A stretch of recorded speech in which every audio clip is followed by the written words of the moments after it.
Hi, welcome to the first of 2 days of testing. We're going to take our biomolecule multiple choice test today.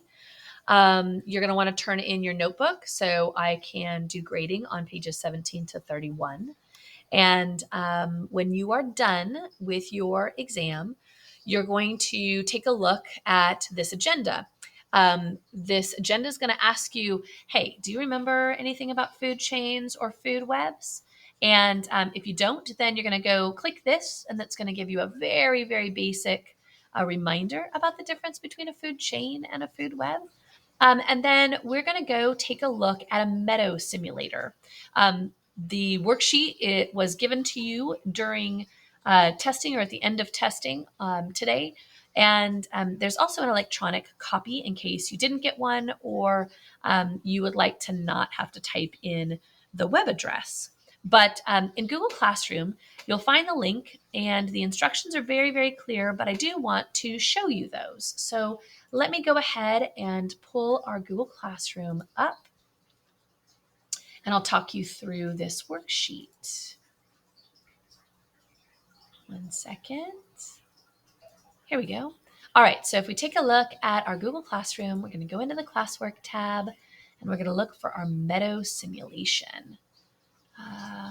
Right here, meadow simulation. So if you open that up, it says in class you were given a paper. It's also attached here that will instruct you how to move through this simple food chain. Follow the directions carefully and generate all data requested and answer the questions. So this is going to be due first thing on Monday morning. So if you pop this open, you'll see the same worksheet that you got in class, and I'm going to click this website so we can go straight to it. Please do read carefully your websites or your instructions on the paper. However, it's going to ask you to manipulate the numbers for our fox, rabbits, and grass.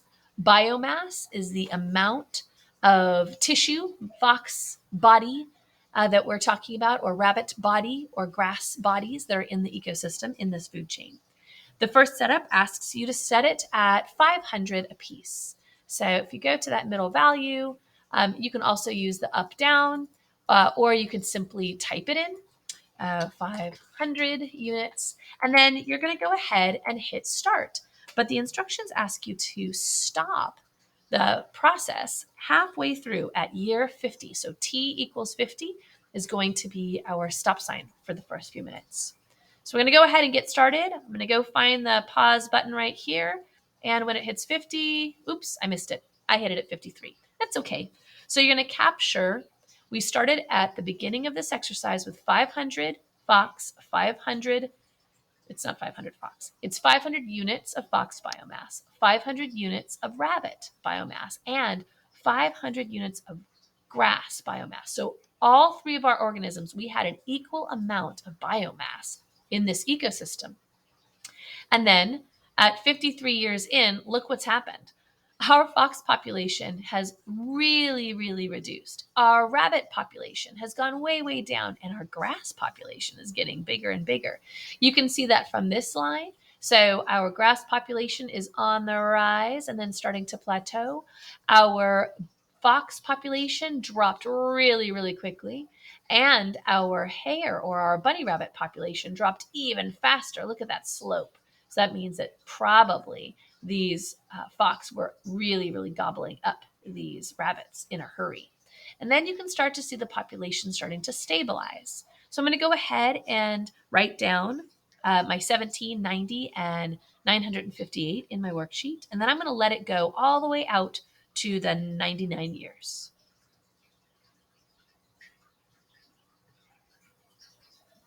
And I'm going to write down at year 99, I've got 9, 90, and 920 units of biomass for those creatures. In the worksheet, it's going to ask me to give a drawing. This is the drawing we want. We don't want a line graph. We want an actual energy pyramid, the final biomass pyramid here. And take a look. You want to notice it was significantly different than it was at the beginning.